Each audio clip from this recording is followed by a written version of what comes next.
So where was I? So when Rui asked me to speak, he wasn't very specific. He just said, come and speak about what you do. So I'm a designer, graphic designer, although I have no formal training as a graphic designer. I started off as a painter, not kitchens, but fine art.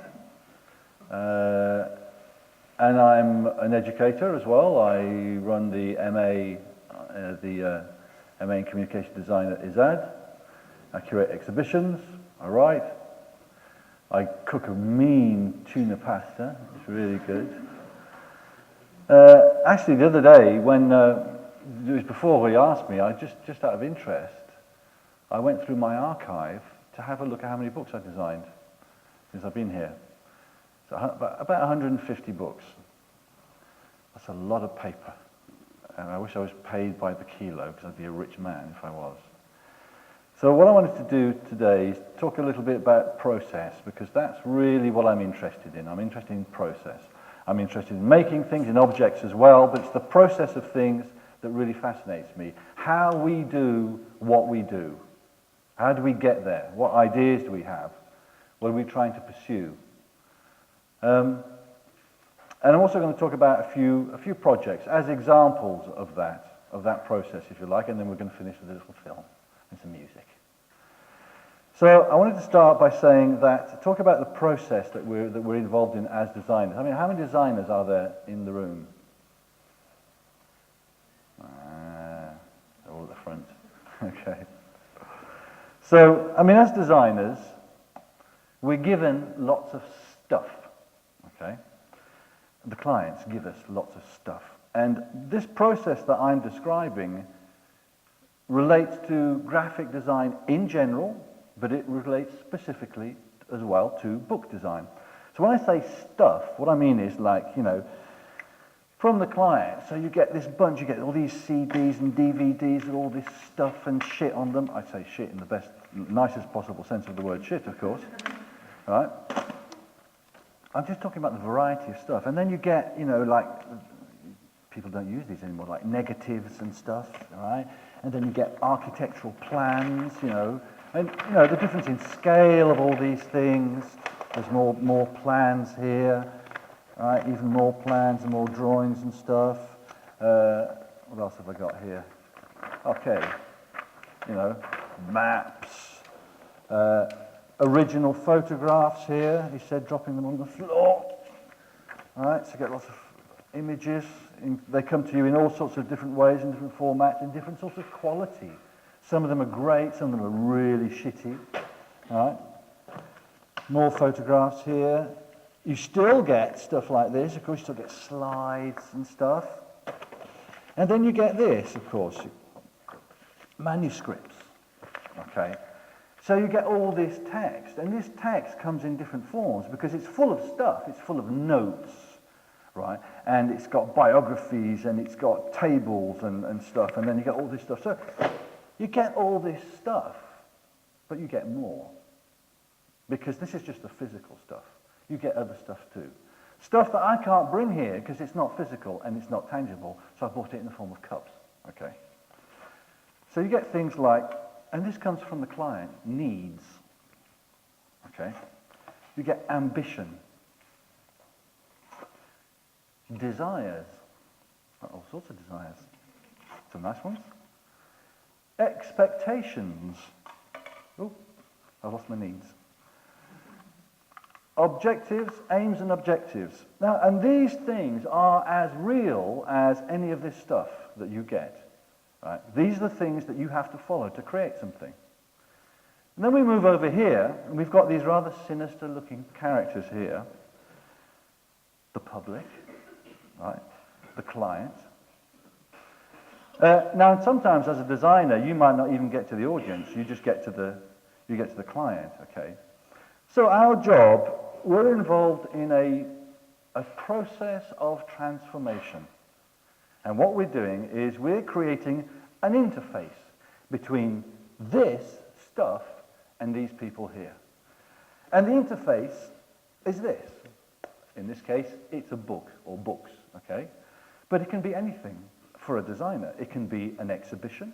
it can be a website, it can be a graphic identity. They are all interfaces between this stuff and these people, because you can't just pass it on, okay?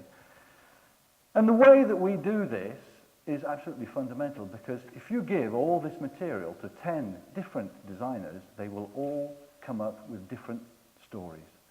And the way that this stuff is put together becomes part of the content. It's part of the narrative. Right? These things are not empty vessels that you can just drop content into. You form them into different ways, and they will tell that narrative in a different sort of way. Which is an interesting process, right? I mean, the process, the bit there's not enough space on this table. I usually have a bigger table, right? But in between here, right, between this and this, is the really crucial part here. And I'm simplifying this, okay? There's a lot of stuff that happens in between all of this. And the first thing that happens, which is why design is first and foremost a means of organizing ideas, is you have to make sense of it. What is it? What are you going to do with it? And the decisions you make as a designer depend completely on your interpretation of this stuff here. And that's why different designers will come up with different solutions, because they interpret it in different ways, even though their clients may be pushing one way or another.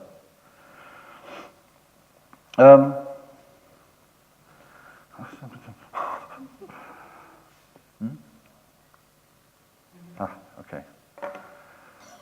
A few weeks ago, I went to a book launch. The inauguration of a book took place in Strauss. There's so few of us here, I can tell you, I can name names now, because you won't say anything, will you? All right. And it was a book that we'd been working on for about 6 months. It was a really difficult book. It was a book about architecture and architectural texts. 6 months of working with this material, and it was full of photographs and images and lots of different texts and notes and stuff. I mean, it was really complicated. We finally get to the end of this process, and I go to the launch of this thing, and I sneak in. I'm sitting at the back, trying to hide, and at the front is the director, the executive director of Strauss, is Odette Patricio, the director of the foundation that we did the book for, the author, coordinator of the book, and an architect who was going to comment on the book. And there was a room full of architects. And they talk about the book, and they didn't mention the design very much. And they started talking about people and thanking people. There's no mention of the designer. And at the end, the coordinator says, there are 2 people that I want to thank, without whose work this book would not have been possible. I think, okay, here it comes. Here it comes, right? Nothing. Not a word, okay? Okay, now this is not unusual. I've been doing books for a long time, and it's very unusual for designers to be mentioned, okay? But I'm just fascinated by it. I'm really inquisitive about the mental process here. Is that, in fact, the book is this one. Okay. All right. And this book has lots of authors, and the editor, in a way, is also an author, and all the other authors. This is an object. It is the culmination of all this stuff, right? And this object has an author. In this case, it was me, but you as designers will know, it happens, it doesn't matter who the designer is, it will be a designer. It just happens to be me, okay? How can you thank everyone and forget one of the authors? How is that possible? And yet it is possible, and it happens all the time. This is not simply a rant, right, and sort of all those poor designers. It's actually an interesting thing to talk about the process of design and how it's incorporated into people's mentality as a process, as a creative process. It's not what I want to talk about today. It's a point of discussion for another day, right? And I'm sure it's a discussion that you've had yourselves at different points. The imaging, do you remember the Twilight Zone? right? The original American series. This is where this image is taken from. Because somehow, designers should get relegated to the fucking Twilight Zone when it comes to stuff like this. So, what I'm going to do, I'm going to talk about 3 examples, 3 processes, 3 pieces of work. Okay, this one is, I don't have very many, what you might call marketplace clients. Most of my clients are cultural, museums, educational. When I was in London, my clients were always the same. They were people like Greenpeace, they were Amnesty International, United Nations, VSO, you won't know, which is Voluntary Service Overseas, Shelter, which is a big housing charity. That's the sort of work that I was interested in as a design project, because design for me wasn't a job, it was a life project. When I came here, I found different sorts of clients, because those sorts of clients didn't really exist here. I did find one, Quercus, actually. I went to see Quercus and had a long meeting with them. They were great people, really enthusiastic people, you know, university professors and stuff, but like, you know, their problem was not design. Their problem is they didn't know what they wanted to do. And when I remember saying to them, have you got a leaflet? Did you have a leaflet? The organization, you need a leaflet. You know, I said, well, we can't decide what to put in it. So I realized very quickly that the problem there was, it wasn't a design problem, it was an organizational problem. Anyway, so this is one of the very few non-cultural clients I've got. It was a construction company that's since gone bankrupt, right? It was nothing to do with me, honestly. The book wasn't that expensive. Right? But they were responsible for instance, helping the building the Casa Musica, lots of other things like that. And they came to me one day and they said, we want an anniversary book, 50 years of this company. Now what I do when I go to meetings with clients, I sit and I listen and I ask a few questions, but I don't make any comments, I don't say anything, I don't propose ideas or solutions, I let them speak because they need to speak. Right? They need to say what's on their mind. And one of the big problems, of course, and designers will know this, is that we need to come up with solutions, right, for the clients. And of course, they want to give the solutions. That's fine. Let them speak, you know. Then you go, well, you ignore everything they say, right? And I knew immediately what they wanted. Even before they started to speak, I knew what they wanted. They wanted one of those classical coffee table books, those great big thick things with the big thick cover and the glossy paper, right? That's what they wanted. And they wanted more than that. Their idea was to have a book which was full of photographs of buildings that they've built. And they worked with some famous architects like Caesar, like Sotomayor, and they wanted to have some of the drawings of the architects and some, you know, the signature, you know, of the architects, make it all prestige. So I went away, I thought, oh no, this is absolutely wrong, this is not what you want, right? Because you're ignoring so much about who you are and what your company is. Because your company is made up of hundreds of people who do a lot of work. You're not an architectural company, all right? And what I do every time, nearly every time, I have a proposal like this, I go back and I write a letter. Dear John. Right? I do a lot of letter writing. And I'm going to do something now which I know traditionally you're not supposed to do. You're not supposed to show text on the screen and read it. All right? But I'm going to do that, so bear with me. It's only 4 pages. So this is what I write to them. Right. So I'll read it out, just to help you. The opportunity of producing a book of the sort that's been discussed is not a commonplace opportunity. It is unlikely that other similar books will be produced by Mosquito in the near future. With this in mind, it's worth pointing out some of the possible dilemmas that the design of this book needs to avoid. Because Mosquito is a construction company, it provides tangible products in the form of architectural projects. However, Mosquito does not often design these projects. Instead, through its skills, experience, and labor, it enables these projects to be realized, and in some cases, contributes to engineering solutions that become part of the essence of the architecture. If the book limits its scope to the final product, it runs the risk of becoming a book about architecture and the work of architects, but without the theoretical dimension that a book about architecture would normally have. It's important, therefore, that the book celebrates all the characteristics that distinguish the company, both in its specific skills and its area of expertise, from other contributions to the final architectural and construction project. There are many architectural books on the market. None of them ever deal with the human skill and labor required to realize their projects. More often, they tend to focus on the individual genius of architects and their creations. In this respect, Mesquita is not simply a means to achieve ends. It is a place of work that gives employment to many people. These people and their skills at all levels is what makes Mesquita what it is. Oh, I've lost the client. They give it its particular identity. This could provide a particular perspective for the book that is capable of giving it a unique identity.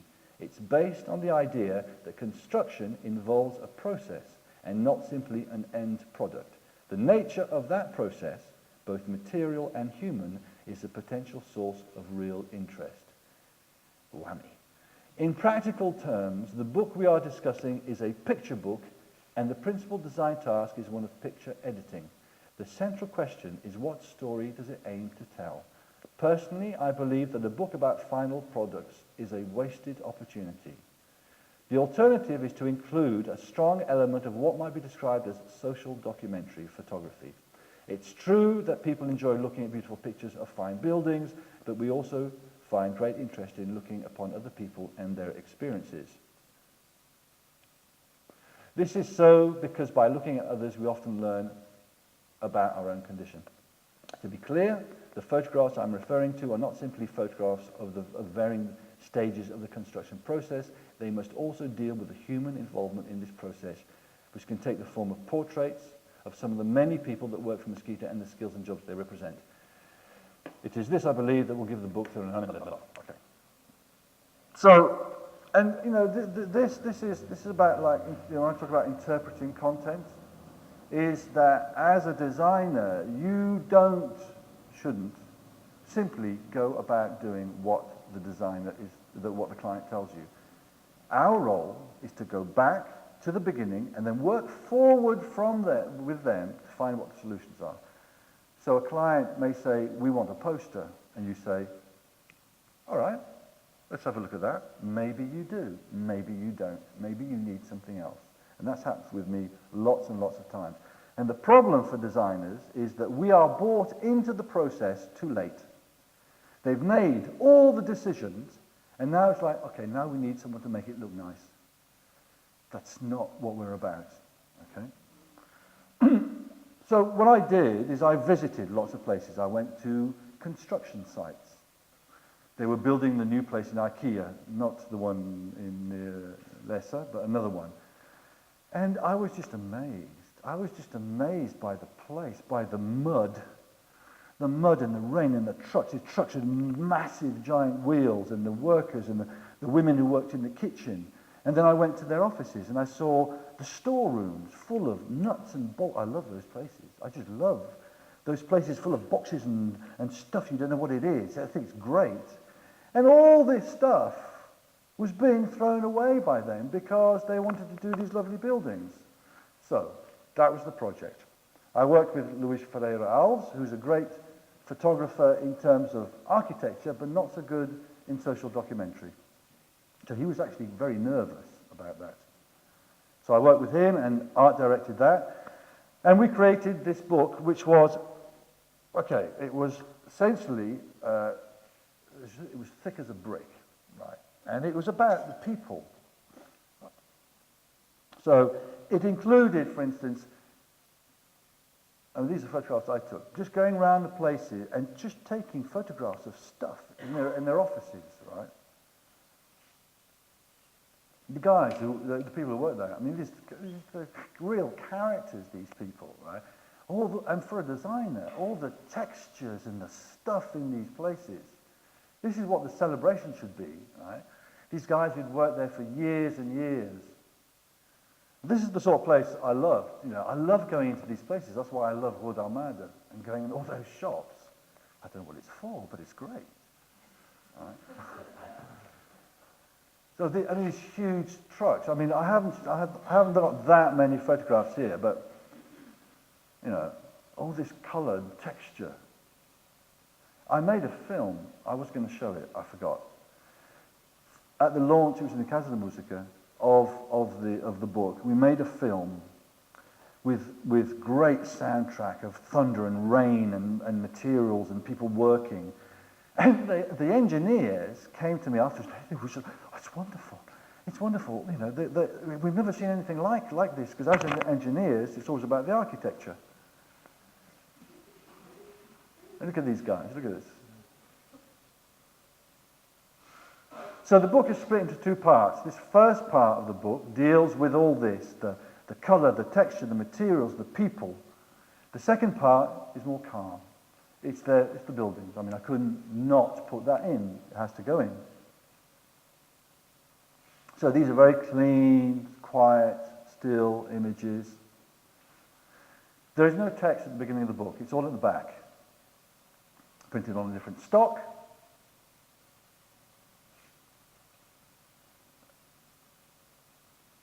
It's bilingual. I'm using a heavy halftone here because the paper is very rough. Okay. Okay, this is not new. Other people have done this. I'm not claiming originality. It's, in a way, quite obvious. This is a construction company. Hey, let's show the construction of the book. So here it is. So the Lombarda is exposed in this way. The Lombarda. All right. The cover here is treated like concrete. It's a very rough board, embossed.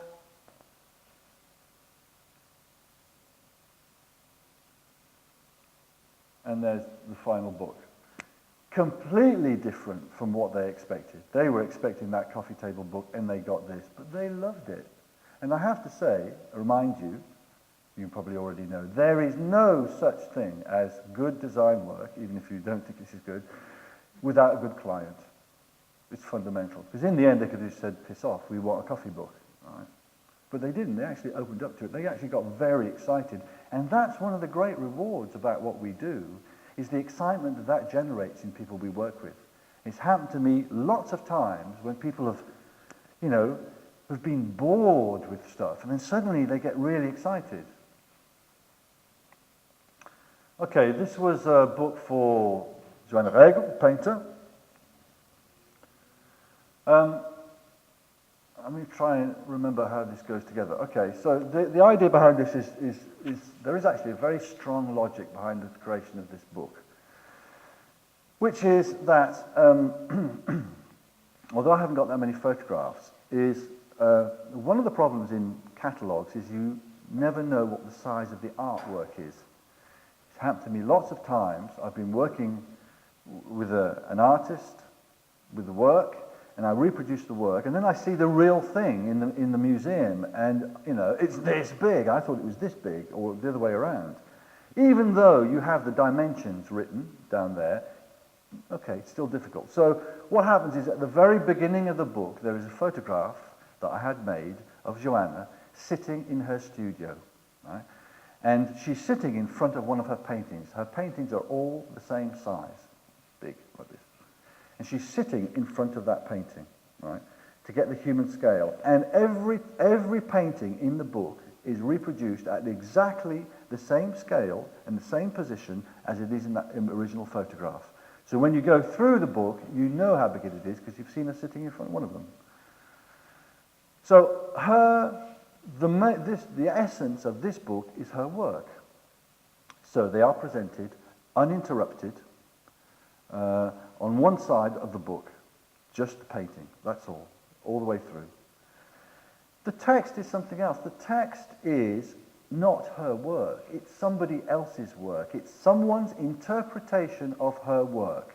And what I've tried to do is to find similes between what that stands for and what that means in book design. And that is, it's like reading in between the lines. People are interpreting her work. So what I did was I created something which was in between the paintings. So the pages are printed on a very thin, almost Bible paper, and they're shorter than the other book, than the other pages. So it's like, and they appear not in one section, but they appear in between her paintings. So it's like in between the lines, in between the paintings.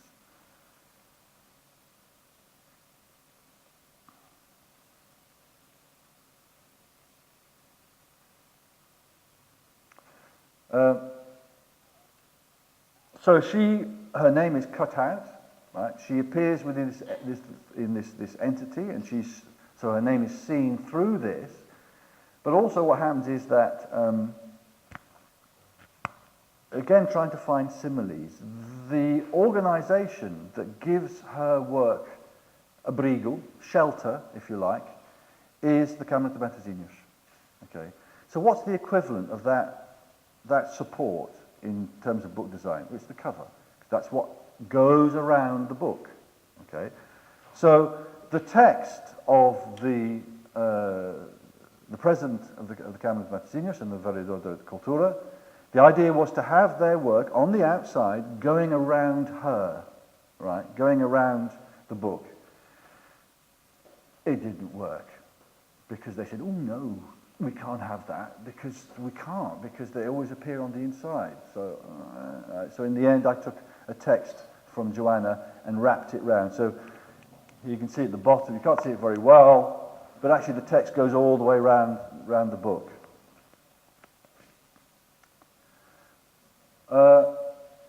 I mean, I could have chosen so many things to talk about, but okay. So I just want to go and speak very briefly about cover design, which of course is a huge part of what we do as well. I'm going to take one of the books from the Ahab is one of the people we've been working in for a while. Two young lawyers who decided to establish this publishing house with their own money because they have a passion for literature. And what they're interested in is reproducing notable foreign language novels for the first time translated into Portuguese. And they came to me a few years ago and they said, oh, we'd love to work with you. We know that we can't afford you, but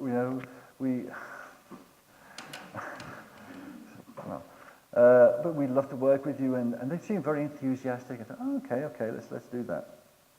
They're very nice, but they have changed, I have to tell you. This is, ignorance can be a wonderful thing, right? But when they first came, they didn't know anything, and all this sort of stuff. What's happened over the last 2 years is they've been mixing with the wrong sort of people. Okay, they've been mixing with people from marketing, right, and people who sell, those vendedores. You wouldn't believe. So they'll come back to me. At first, oh yeah. And after about 6 months, they said, well, I don't know, because the guy said that we shouldn't do books in white because they don't sell. Or we can't use pink because it's only for women. And all this stuff, I'm going, oh, for God's sake, stop talking to these people. Anyway. So what happens is, it starts usually by looking at what other people have done. Sometimes, just to get an idea of how people have treated this book. It's a very strange book. The guy's a great writer, but it's the story of this sort of ennui, in this sort of decaying industrial landscape in America. And these sort of down and out figures who actually live on the borders of life. They're taking drugs and stealing, and it's about their personal stories. It's quite a hard book, but it's quite a fascinating book in lots of ways. So the first thing that came into my mind is I wanted to think about this idea of decay, not an organic decay, but an industrial decay. And so I decided that I wanted to go to a scrapyard, a sucata, and find rusty metal, okay, to work with. So we all went off to the scrapyard in Maya.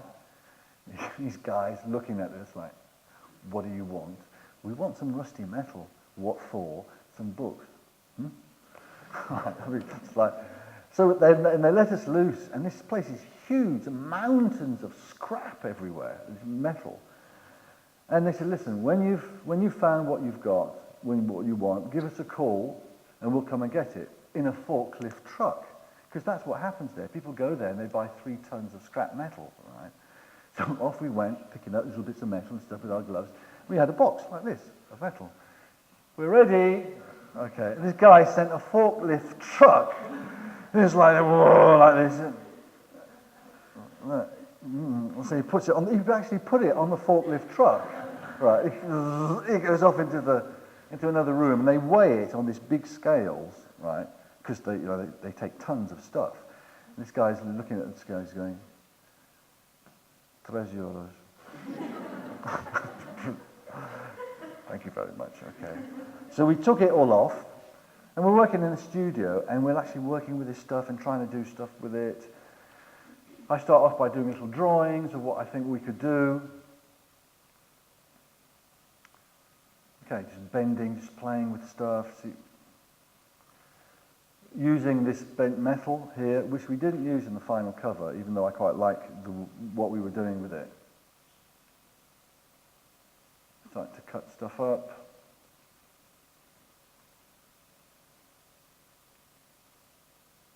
Okay. In the end, so then that was like the base, we scan it, we put it in, we put other elements in. As it happens, the rustiness wasn't quite doing what we wanted. So we had to change it a little bit. And we made it more acid. Acid because one of the nicknames of one of the central characters, his name is Fuckhead, because he's out of his fucking head all the time, all right? So, on acid. So we changed it in the end, and the final cover is that. It's a bit dark there, it's not quite as dark as that. What's nice about stuff like this for a designer is we're left with stuff that we didn't use, right? All this metal, right? But actually we've decided to do something with it, and in a couple of weeks, what will be launched is, it's not a typeface, it's an alphabet that we've constructed using all this stuff, and it's called Rust. Right. So a couple of weeks' time, you'll see it, you'll love it.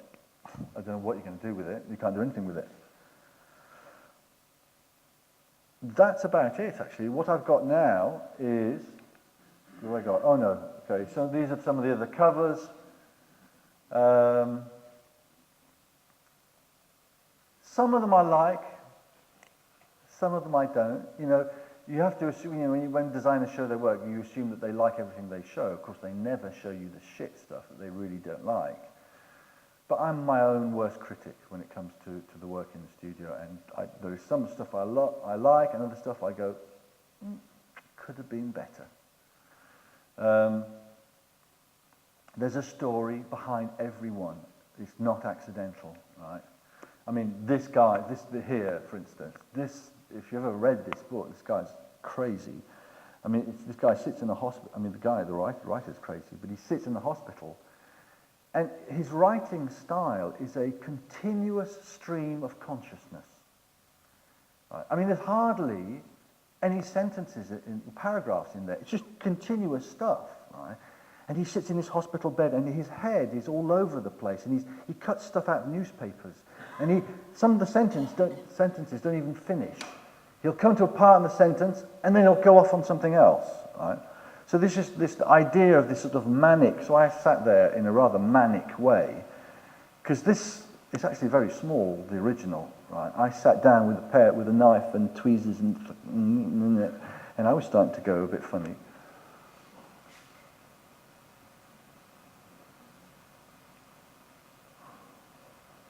And this one, for instance, this is, these two authors, the publishers, seem to like those sort of rather dark Scandinavian novels that you read in bed and they want to cut your wrists. Right? I mean, it's strong stuff, but this is the story of a university professor who has a very stable life, and one day he flips out, right? He's in the courtyard of this university and it's raining and he can't open his umbrella. And he just smashes it to pieces on the fountain and the whole of the faculty are around looking at this guy. And it's about the loss of redemption, because this guy from that point goes downhill. I won't tell you about all that. Okay. Right, so we're going to finish with, can we have some volume? Yeah?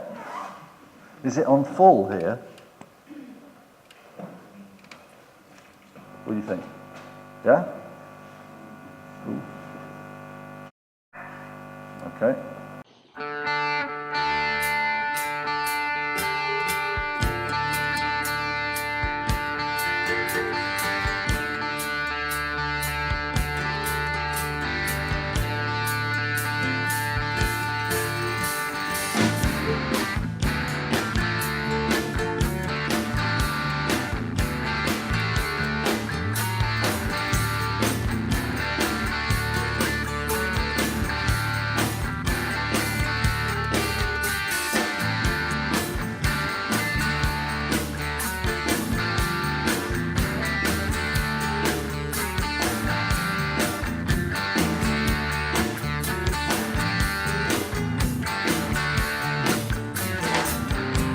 Depend on your family.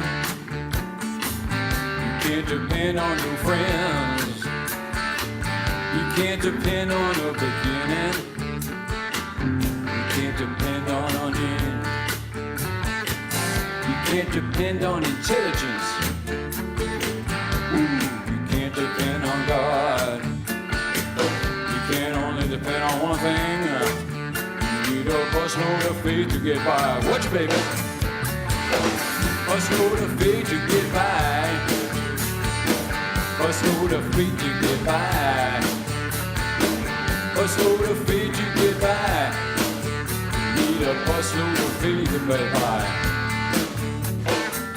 You can't depend on the worst always happening. You can't depend on a murderer's drive. You can bet that if you rape somebody, there'll be no trouble having a child. You can bet that if she aborts it, pro-lifers will attack with rage. You depend on the worst always happening. Need a busload of faith to get by. Yeah! Busload of faith to get by. Busload of faith to get by. Busload of faith to get by, baby. Busload of faith to get by. Can't depend on the goodly-hearted made lampshades and soap. You can't depend on the sacrament, no Father, no Holy Ghost. You can't depend on any churches unless there's real estate that you want to buy. You can't depend on a lot of things. Need a busload of faith to get by. What? Busload of faith to get by. Busload of faith to get by. Busload of faith to get by. Busload of faith to get by. Can't depend on no miracle. Can't depend on the air.